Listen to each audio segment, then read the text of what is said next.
वडापाव म्हटलं की भल्या भल्यांच्या तोंडाला पाणी आल्याशिवाय अजिबात राहत नाही.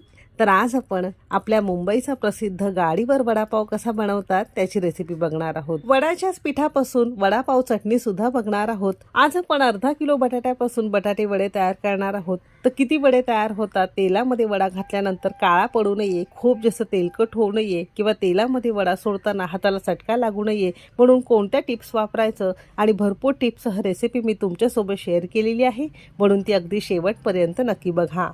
सगळ्यांना एक निवेदन आहे, तुम्हाला जर माझ्या रेसिपीज बघायला आवडत असतील तर कुकिंग तिकीट मराठी चॅनेलला सबस्क्राईब करा आणि बाजूची बेल घंटा नक्की क्लिक करा.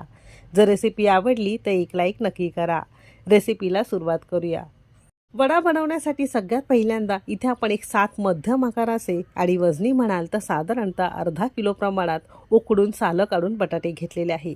बटाटे वडे करताना नेहमी 5-6 तास आधी तुम्हाला बटाटे उकडून